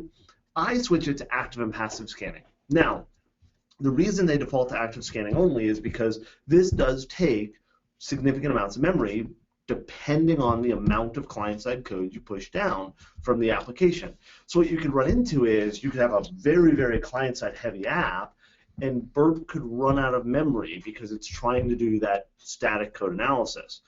I will tell you that in all of the times that I've used Burp since this feature came out, I leave it on active and passive scanning, and with 4 gigs of memory assigned to Burp, I've never had a problem that I could track back to the scanner, right? I'm not saying it's perfect, but that's what I set it to. If you're working in a lower memory situation, or maybe you happen to know there's tons of client-side code on this, you might not want to do the static analysis, but there's lots of DOM-based vulnerabilities that this will find, and it is not doing active scanning. It's not attacking those vulnerabilities. It's just looking at it just like the regular passive scanner is. So with the other side is the active scanner, which we can actually send. Before you go there, because you're about to send one with an attack payload, show them how you can move back and forth between what Repeater did and then send the original request over the active scanner. Does that make sense? Do you want me to send the original request? Is that what you're saying? Well, I was saying show them Repeater because we didn't show them how after you make a request with Repeater you can back up and. Oh, moving back and forth in Repeater. Yeah. Okay, so in Repeater, you see at the top here we've got these 2 arrows that lets us move back and forth. It's kind of like your browser history, right? So I could sit there and say, okay, I tried something, it didn't work, let me back up to the original request. And I do this quite commonly when I'm sending something where I might jack with the PHP session ID and say, you know what, I'm going to take a character off of that. Even more common is like anti-CSRF tokens. I'll go in and I'll manipulate the token to see, okay, let me send a bad token, let me send a blank token, let me send no token. And sometimes you have to get back to be able to have a valid request again because you messed up one of these long, crazy strings that actually needed to be there. What? And just to be clear, as James did earlier, we always submit a non-modified request first to make sure that we can replay requests okay. And then you might go in, right? Maybe I take off one of the cookies. Let's get rid of show hints. And we'll click go and see what happens, right? Does it still, well, okay, we still have a problem because I have single quote there. Single quote there. All right, we'll put a blank password in there. It comes back. Okay, well, okay, let's go back. Let me get show hints back. Let me get rid of PHP session ID. And let me see what happens when I run that. And of course, I'll ran the one with the single quote again. Because that's just how it works. Right, and so you can keep going back and putting those values back. So if you want to go cookie by cookie, getting rid of each cookie to see what happens. And we were just doing this the other day on a test where we had AXPX auth cookies, we had Federation cookies, we had PHP. I mean, it was ridiculous. There was all kinds of cookies. This person liked cookies. A separate session cookie from the ASPX cookies. And so we went in and we're like, all right, well, let's see which one actually matters. And we delete one of these and run it. Yep, that worked. Okay, let's delete another one and run it. Oh, no, that killed it. Okay, put that one back. Let's delete this other one and run it. And by process of elimination, we figure out what cookie actually matters, and then we go from there. And so you can also send multiple requests to a repeater, and at the top, see where you've got the 1? You'll have a 2 and a 3 and a 4. So if we go back over here and say I just pick this login right here, I can say send a repeater, and now we'll see we've got a second one that's out there for repeater. And actually, I can show you here. We had here's what it looks like when it's edited. You see this one here. This is the one where we threw that cookie. And notice how we have a new tab down here. We had the original request, the edited request, and then the response. And we can pick either request we want to actually send to repeater if we want to, or we could send it to intruder, any of those. Any of these we can send to the active scanner from here. So if I take this here, I can click on it and say do an active scan. We could also do the same thing from in repeater to be able to send that active scan. So if we do it, we say, okay, here, do an active scan on that page. And we click back over to scanner. Can we look at the results? Here's the scan queue. Right, so there's 4 issues found. We have 14 requests that have been sent. We're 7% complete. Now this usually will take a while when it scans, so you just kind of kick it off, let it go, and we'll let it be, and then we can come over here and look at the results and see if anything pops up. And if it does, it'll show up over here. So if it finds the SQL injection, it'll put it over here. Now, just to be clear, if you jump back over to that queue, notice how the queue has red in the issues. It's found high severity findings. But if we go back over the results, there's none listed. That's because it just found again the clear text submission of the password. But we had marked that as a false positive, right? So, cool. Nice. So oftentimes, like I said, you'll let that kind of run in the background. We don't use the active scanner very much. If we do use it, it's more like this, where we have a specific page we're targeting. Yeah. And when we get into intruder, we'll actually show you more specifically how we'll use it, because instead of sending the page, we can send the page and specify a specific parameter we want the active scanner to hit instead of all the parameters that are out there, right? Which makes a big difference. So we can go take this. The next thing we'll talk about is intruder, because it's kind of a cool tool. And we'll look at the login screen for this one as well. So we right-click on it, and we can say send to intruder. You see the intruder tab highlights. And the first thing we see, the host that we're calling, and the port. And very rarely are we changing this. I can't think of any instance where I've ever actually changed this tab when I'm setting this up. I have. And the time that I have is I've had some customers that have had us test in production. We found vulnerabilities, but they were worried about if we attacked it, if we started trying to fuzz this thing in production, and so they asked us to switch to QA. Now, I could have just gone then and browsed the QA environment and rebuilt the request, but what I did instead was I sent over requests that were in production, because I was continuing to test in production, and then told Intruder to use vuln-QA or something like that, .professionalevil.com. Which, by the way, that URL, that domain doesn't exist. That hostname doesn't exist. But that's the only time I've ever switched the attack target. I don't know why we go to that page. It defaults to that page. Scanner just highlighted. Ooh, SQL injection and see, so scripting. While we were on the intruder tab, Scanner just highlighted to let us know that it just found some stuff that existed. Yep. Right? We can click on these. We're cool hackers now, man. Man, I'll tell you what. We just found SQL injection by running a tool. It's like the people that run Acunetics against us without our permission. I hate when they do that. They're true hackers. So even joking, I don't even think I can say that. So we go back over here. The next tab is positions. This is where we're going to say, this is the field that we want to fuzz, brute force, whatever you want to call it. This is the field that we're going to manipulate. And the deal with intruder versus repeater. Repeater is, I'm going to modify it. I'm going to send the request. I'm going to look at the response. I'm going to modify it again, right? It's a very kind of slow process. It saves me from having to reload all the CSS, the JS, all the crap that comes down with most pages, so it's a lot faster. But with intruder, I'm going to say, hey, here's a list of payloads that I want to try, and here's where I want to put them, and you just go, right? And it's going to go fast, except unless you're on the free version, and it's only going to go one per second. But if you got the paid for version, it's going to go quick, right? We're going to run through things very quickly, and it's got a lot of pre-built lists that already exist for us, which I'll show you when I do this. So the first thing we do when we get in here, I click the clear button because Burp's no good at figuring out. It's not good at reading my mind about what I want to actually test. I don't think I've ever had Burp correctly assess which positions I want. No, it does a good job picking up parameters. Oh yeah, yeah. Just not the parameter I want. So what we do is we then highlight the value of the parameter we want to change. Not the parameter name, not the equal sign, just the value. And then we can go over here and hit the add button, and you see how it puts those markers around it. The squigglies. So that way it can delimit and say, this is where we're going to replace text. The markers. Those are squigglies. They're markers. Well, they're still markers. Whatever. Jeez. Up here, the attack type, quite honestly, I usually only use sniper, so I can't tell you much about any of the rest of them. And he doesn't ever remember what the rest of them are? I don't, because I use sniper. Right. I like sniper for some reason. Well, sniper is because you and I use this. I just like sniper. One request at a time, and that's just because, well, because of your new rifle. And so there are 4 different attack types, and when we're looking at something like this where we're just using a single parameter, none of the other attack types matter, really.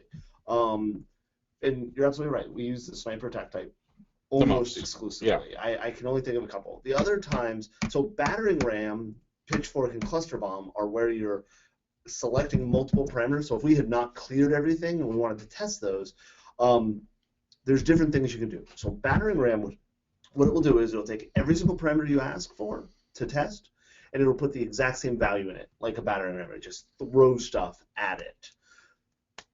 Pitchfork is where you have 2 parameters that are related. Like if we were testing a different page, and you know those cookies where it said user ID, UID equals 1 and username equals admin, well, if we had a list of valid usernames and corresponding UIDs, we could use Pitchfork. So when it set Kevin as the username, it would set 2 as the UID. Or if it set James as the username, it would set 3 as the UID. It's a pitchfork, right? You think of the tines of the fork.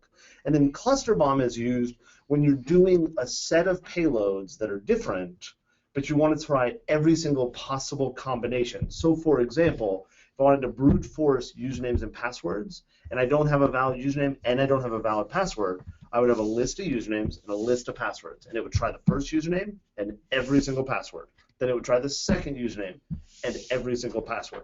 That's cluster bomb. So we're going to stick with sniper, and then we're going to go to the next tab. So that's going to be our payloads. This is where we're going to set up, and each item that we had over here on the positions that we markered is a payload option, right? So right now we only have one payload set because we only have one marker. I don't think the Burp is markered. Oh, it's been markered. I think it's markered. No, it's markered. Oh, okay. Because it was done with a marker. Do you highlight errors? You can choose your payload type. I either use simple list or numbers are the 2 most common that I use. So for this example, because we're actually going to attempt a SQL injection using intruder, we're going to use the simple list. And unfortunately, the free version doesn't have any simple list built in. So you have to use something like FuzzDB or some other custom list that you may have already generated, and you can just click the load button, select that. For the paid version, it comes with a whole bunch of different lists that are available. So we're actually going to scroll down, and we're going to find the fuzzing SQL injection list and see how it puts them up here. And up at the top, it tells us there's going to be 134 requests made because that's the number of items in our list. And we're not doing any payload processing against that. Right, and we're not doing anything special to it. We're not going to do any encoding or anything like that. So other than the normal URL encoding for special characters. At this point, we could run this. We do have other options over here on the rightfully so named options tab that we could do. Usually the only thing I deal with over here is the grep extract. Now grep extract is pretty cool because you can actually go in and say, hey, I want to pull specific data from each of these responses that come back out. So I can go in there and if, say you have a profile page, and a profile page is actually pretty cool because if you've got a profile page that lists out a user's birth date, their name, their address, maybe it's got some special identifier like social security number or something on there, I can go in with the grep extract, it pulls up the response, and all I have to do is find that response. So maybe it's here, right? Let's just pick this. And it'll attempt to identify where it is in there, right? It'll do the regular expression.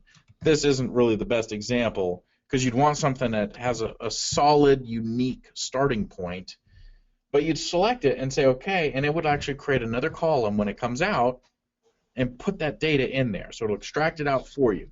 Great way to be able to pull a whole bunch of personal information out of a site. Like if you've got a system where there's a parameter that says ID equals 12, right?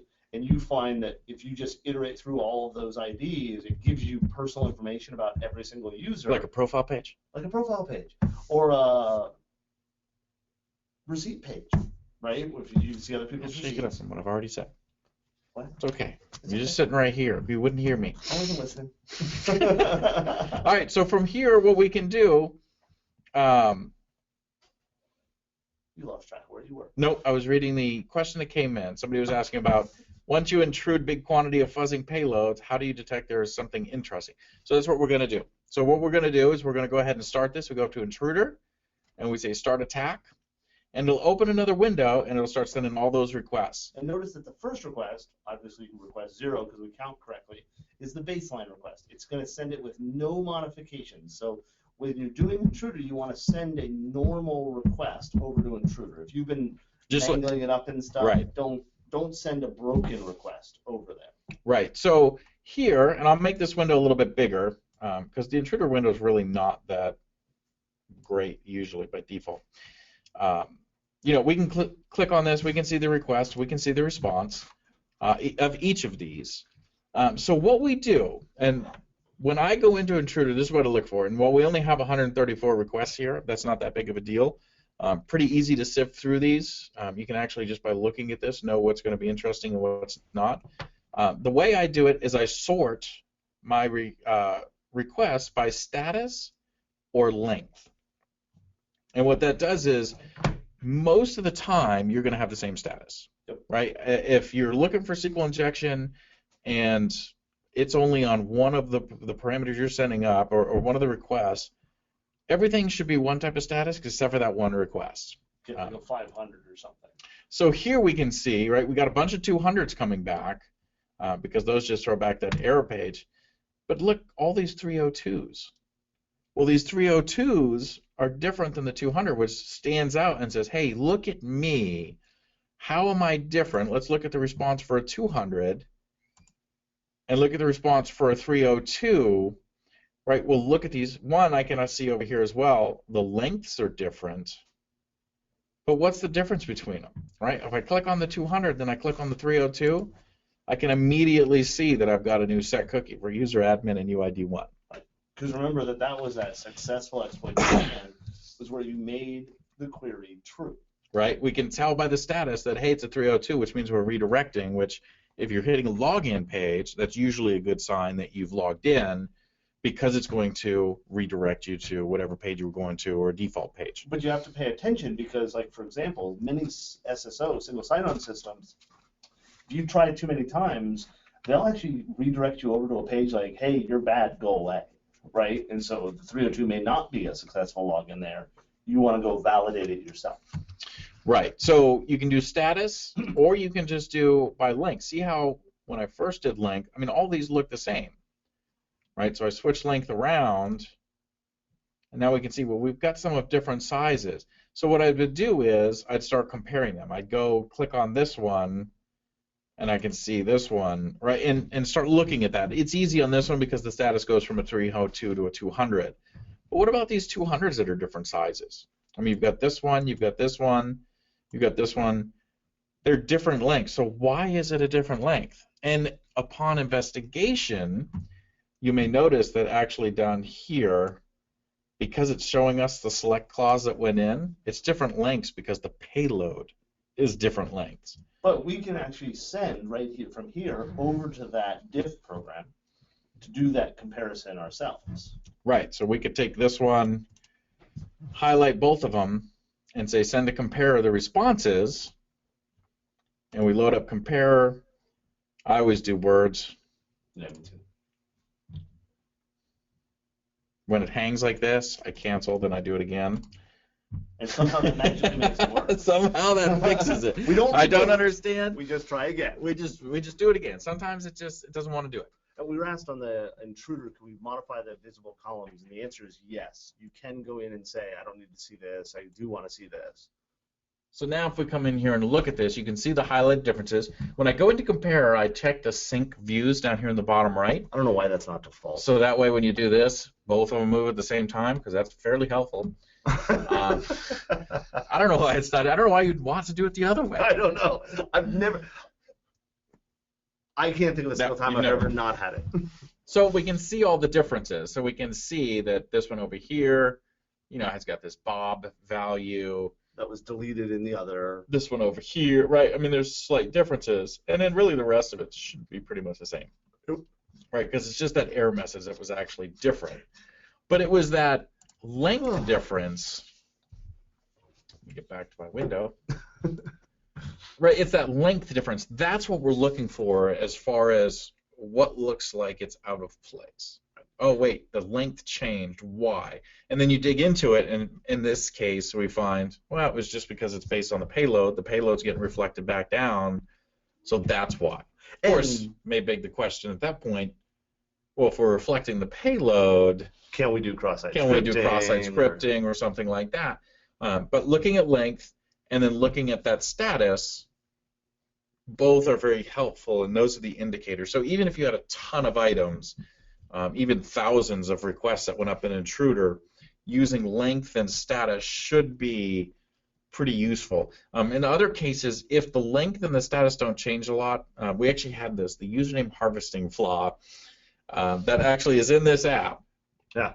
The way they do it, and usually we show it, but we don't have time today to dig into it and find it again. They actually use JavaScript to determine what message to display, whether it's a valid username or not, and they change just one value, and it changes from like a 1 to a 2. Yeah. So your username harvesting lengthwise doesn't look different, status-wise doesn't look different.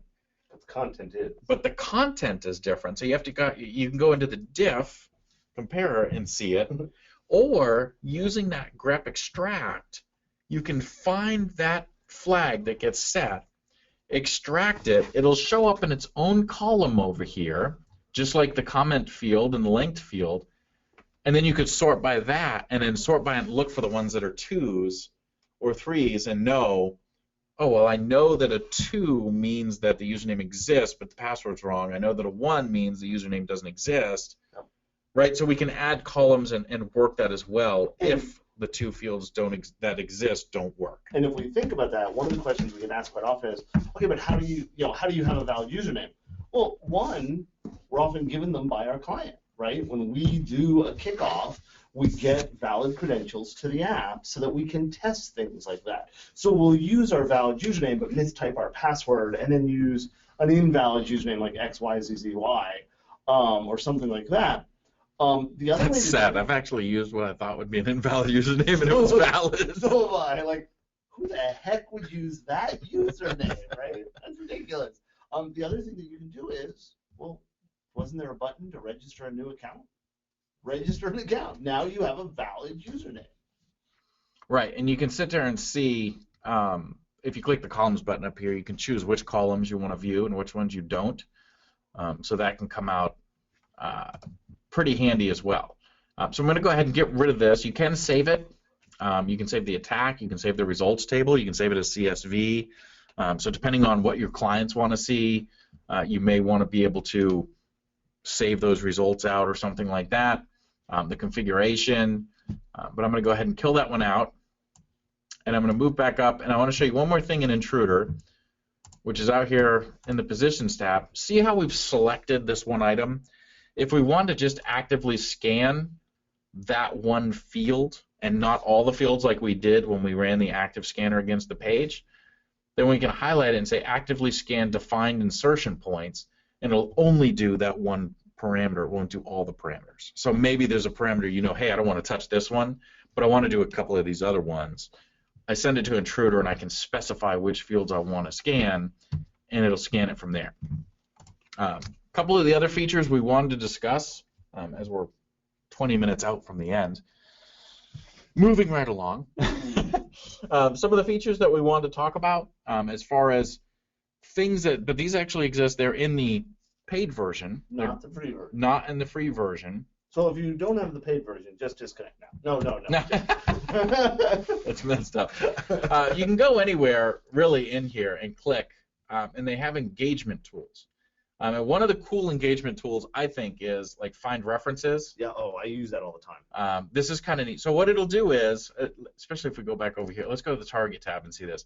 Right, say we see this here, right? Jackalmore, it's got some weird thing going on. Well, maybe I want to know where that came from, right? What is referencing this? We had this on one of our sites. There was like a .ru site. Oh, It yeah. was coming up, and it was in the Target tab, and we were like, what is calling that? Why in the world? And so what you can do is you can actually go up to the engagement tools and say, hey, find references. And it'll pop a window, and it'll show you what's actually got a reference to that domain. Yeah. Right, so if for some reason maybe you do find malware on a company's site or something like that. I still remember I was on site. We were doing a ride-along pen test with a client, where we'll do them on site, we'll do them remote, but I was actually on site, and I'm sitting there, and the guy gave me, we're using this arm, and it was like a couple hours into the test, and we pull back over the Target tab like this to see what we saw, and there were some really messed up pages. Like, what the heck? And it was a religious organization, so some of these pages should have never been on a website for a religious organization. And so they kind of panicked because they're like, oh my gosh, did we get compromised? Did we get hacked? Did somebody push some stuff into our content? And I'm like, this just doesn't make sense. Let me look. And I did the find references, and it turned out, stupid, right? I had typoed the domain. This may sound familiar to you, James, professionally.com, but I didn't had typo that domain. Well, yeah, you're right. You didn't typo that one. When I was starting exactly the right. test, I had typoed the domain. I went to one of those parked domains that do all the adult advertising and stuff. It's like, whoa! And I really quickly fixed the URL I was typing and went back on, and we had all just kind of forgotten that I had hit that page through Burp. Well, all those references were from that page I had accidentally hit. Yeah, and so if you actually click on any of these references, again, down the bottom it'll show you, hey, there's 7 results. You can then go look at it, click through and see, oh, here it is. Okay, yeah, it's just a comment. It's talking about where this file came from. Not a big deal. So that's a pretty handy feature that we use quite often I do it when we're trying to find stuff like that. Yeah, the other thing we use that's very similar is the search, where like a lot of times you'll be testing and you'll see a cookie and you're like, man, where was this set, right? And so we'll actually say, let's go search for it, and you can type whatever you want. You can do regular expressions there if you want. You can do negative matches and stuff like that. Yeah, we can limit it to in scope. We already set up the scope to be just our site, right? And you could also say, don't worry about request headers and request bodies because those don't do set cookies. We'll turn off this response body, right? And then just say search or go, and it shows you all of search. It didn't work. I said search, nothing happened. I knew that was coming. You knew it did. And now we can actually see every place we had a set cookie pushed down by the application. Yeah, so another easy way to be able to go in and find this stuff, because one of the things we do look for on most of our, all of our assessments, right, is are you setting HTTP only? Are you setting a secure flag? You know, how are you handling the cookies? How are you properly killing them? Right. So it's very common we come in here and look for a set cookie. Another one of the cool engagement tools, I'll actually do it on the login page, even though you wouldn't do CSRF on a login page. But if you actually go in here, for the people who aren't sure, the reason you don't do CSRF on a login page is because the password is considered the randomness in the request. So here we have generate CSRF proof of concept. Anybody that's generated CSRF proof of concepts before, right? I mean, you're taking a request, you're putting it into its own form, blah, blah, blah. It's all kinds of stuff to it, especially if it's a big form, it can take a while. With this, it takes it and automatically generates this form that you can then use. And what's kind of neat about it is you can say test it in browser, and it gives you a special link to it. Now, unfortunately, you can't just click it, which is you have to copy it, right? And I could do it and say, hey, just copy the link. But so we copy that link. Let me find our browser. And we'll paste it in, and that form is behind the scenes for us, and we'd submit the request. Now, obviously, in a true CSRF scenario, I wouldn't push a button out there for you to make you click it, right? I wanted to make it automatic. But this is just for testing purposes. It's a quick and dirty way to be able to put together that request to test to make sure there is no anti-CSRF protections against that. So you push the button, it sends up the request, and you'll actually see it come back down with the page. Hey, we actually logged in. You know, very simple. One thing I would recommend if you're doing it, usually if we're doing it, you might remove this if you're going to use this in screenshots or anything like that, just to make it look a little bit more professional. But like I said, this one's a pretty simple one. But I mean, I've had some that have 50 parameters on them that you have to generate. And quite honestly, this is way easier generating it than going through and trying to recreate that request. And you can of course copy the HTML and then modify it so that it's not a button, that it does that auto submission, and then host it in an HTML page that you put on a server. Are there any other ones in here? No, I don't think so. I think that was all the engagement tools. So the other thing that we had, and we mentioned this earlier when we started talking, was the extender tab. And this is where we can actually go in and get extensions for Burp. Again, these are third-party. Yeah, you can build your own and load them in yourself. Just recent, I mean, I guess it's not recently anymore. I mean, it's been a while, but yeah, it's been available for a bit. They have the B App Store, which you can go in, people submit. As we mentioned before, Jason Gillum has his CO2 Burp extension. I'll use that one as the one we demonstrate how to install it. This one it's right very here. difficult to install. Now, some of them will say they require Jython or some other thing, and so you can't do this. You have to actually put them in a different way. But this one, all you do is click install. It's very, very hard. And we should see a new tab once it's installed pop up here. Oop, there we are. So now we have CO2 installed. We can click on it, and now you see there's all these different tabs that now exist, right? And the Login tab is there. It's not secret. Awesome. Oh, you guys got the reconnect, the connect. Yeah, you pick the PHP shell or whatever, it'll generate it. I thought we were giving them something they didn't have before. Man. A sneak peek. We let them down. I feel bad. Sorry, guys. I feel bad. I'm not going to be able to sleep tonight. They've got a username generator. Hey, you know what we could do? We could make up a feature that Gillum is adding the CO2 and say it's a secret that they're being told. And then when Gillum never releases it, we just say, well, he gave up. Oh, there we go. But he's got a bunch of different tools in here. You go back to the extender tab, there are a lot of tools that are available. Now, not all of these will work in the free version. So if you look on here, they actually list out, hey, look, this is Pro Extension only and won't work in the free. But go ahead and look at them. And people have been rating them. You can read up about them. But things that Burp is I hate to say falling short on, because it's not going to be built to do everything. And you don't want it to be built those places where there's something you want to do that doesn't exist in Burp, go out and check to see if there's a plugin for it. Because oftentimes there are. Some of the cool plugins are like JavaScript prettiers. Yeah, the beautifiers. Yeah, to be able to take the JavaScript that has no spacing, no line breaks, no nothing, and actually make it look nice? There are some decent ones. I've never really played with them, but I've heard good things about that'll deal with web service WSDLs to actually parse the WSDL and then generate requests based on that web service WSDL.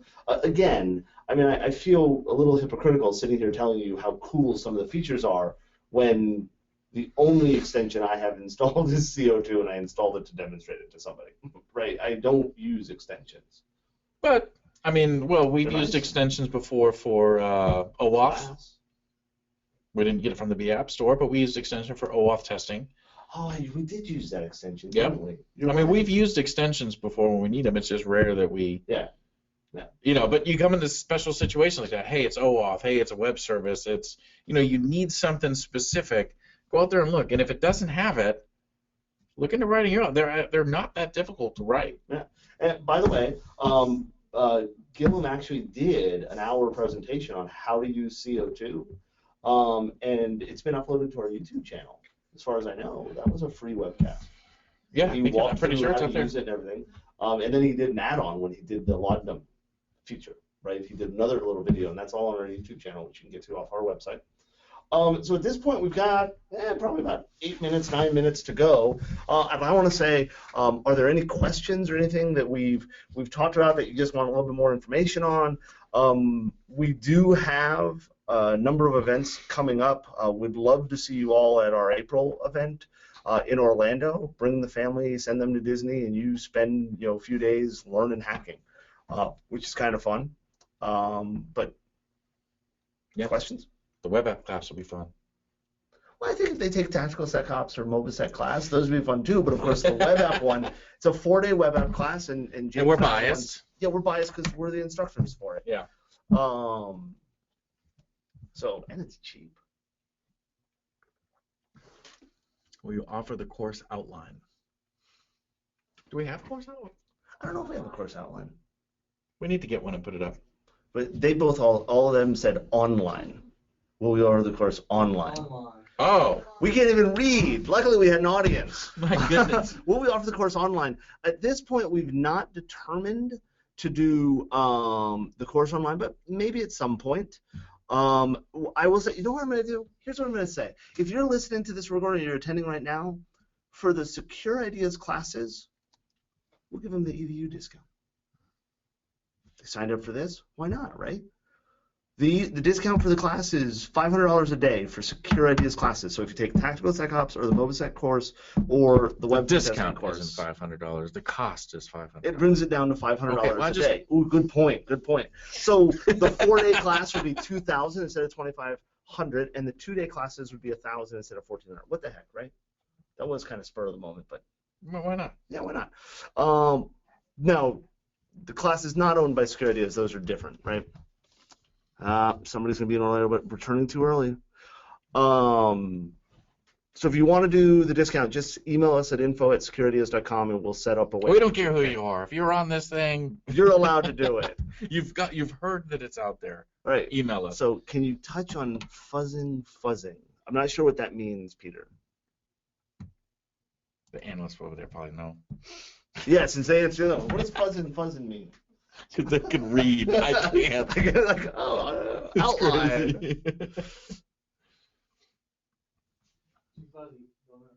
Too funny. Yeah, good answer. Were there any other questions? There was on the, we went too fast on the SQL injection of the login screen. Okay, cool. We can do that again. So I was going to go back here. Actually, let me just go ahead. I'm going to go back to my proxy tab. I'm going to find, let me get rid of some of this nonsense so I can find something. I knew that either. All right, so I'm going to find that initial post that we did, so that way we could do this. For the login, I take that post, I send it to Repeater, and then again we run it first to make sure it's still good because it may not be good. Everything looks fine, and then we manipulate this password field, and in there we're going to do a single quote. And actually, let me run this with just. I'm going to write a name in here, just to show. So I'm going to go ahead and run this so we can look at the error message that comes out. And notice over here, and I wish there was a highlight. I don't know why that doesn't highlight. Yeah. You can see over here in the message of the error message where it says select username from accounts where username equals tick admin tick and password equals tick tick John tick. So that's where we're injecting, right? So the reason why we're doing that apostrophe, that tick, is we're breaking out of the password field. So I could actually put password in there, and then the single quote. Notice how I call that 3 different things. I know. I wasn't gonna comment. I'll come up with another name for it too. The half a line. And then so we're breaking out of that password field, and then Using we're going a floating to comma. It's a superscript comma. Leave it alone. And then we're going to add in our own command, right? So we're going to go in here and say or, and then we're going to put in something that's true is our goal. Whoops. Or 1 equals 1. And then we're going to is a tautology, right? It's a self-evidently true sentence. Right. 1 equals 1 is true. So we're saying, hey, if we want where username is admin and password is password or true. Right? And it's not password is true, or just return back true. So when we go ahead and submit that, we then get we've logged in, because that was a valid SQL syntax to pull back for that admin user. So the next question was, do you recommend a book on Burp Suite? I don't know of a book just on Burp Suite, but the author of Burp wrote the Web Application Hacker's Handbook. And I think they're on the second. They're not on the 3rd edition yet. I don't know. I think just 2nd, maybe. Yeah, and that talks a lot about Burp. It's a great book, by the way. It is an awesome book. I own the 2 editions, and so it's a good one, right? And then somebody else asked. I saw something about XSS, but I can't. I'm sitting too far away from the screen to read it. Yeah, it says, when trying XSS, how do you recognize an intruder with high number of fuzzing requests if the XSS was successful or not? Good question. I'm trying to remember. I don't use intruder to find XSS. I don't either, but I believe, isn't there an option to mark if the payload was echoed back? I think go back over to intruder. I don't use intruder to find XSS. I use, well, repeater. I thought I remembered. Let's see if there's an option in here. Search responses for payload strings. That's it. I knew there was one. Okay, I didn't really know it. I thought there was. But that's it. If you do that, then it'll put a check mark saying this payload has the same payload was in string. the response. Right. And now you got to be careful with that, because some of those payloads, especially when you're doing XSS testing, there's going to be a script tag in the response, right? So potentially, you may have some oddities there, but that'll do that. But if you're not just running a script tag, if you're running script alert or something that's unique, right, then you should be able to see that. But that's one of the reasons why we don't use intruder for it, is because the different payloads and everything else like that. Yeah, and it's just it's a lot more difficult to identify that. XSS is pretty easy to do in repeater. Good question though. James learned something new today. I did. So at that point, it's about 4 o'clock. Like we said, thank you very much, everybody, for joining us. If you have any questions, comments, email us at info@securideas.com. Works. James and I both get that. Of course, you can visit our website or whatever. Love to see you guys in Orlando or somewhere else. We love you too. I was able to read that. And we really appreciate you guys coming. Like we said, next week sometime we'll send out the link to download the recording. And it may even be sooner than that. We just gotta, we gotta convert it, and then we'll go through. Yeah, quite honestly, we probably won't go through and look at anything. We'll probably just convert it and upload it. We don't edit very well. Yeah, we're not editors of such things. We like to keep things real. So, yeah, pretty much. Unless for some reason we happen to catch, that there may have been something in Burp that was ghosting around from an earlier test. I did not see. No, it was cleaned out pretty well this time. Yeah. We might go in and fuzz that out, but other than that, we usually just kind of take the raw stuff and post it up there, and we'll get it to you as soon as we can, really. Yeah. So thank you very much, everybody. Enjoy the rest of your day. Do we have hacker trading cards? What are we, the 501st? Oh!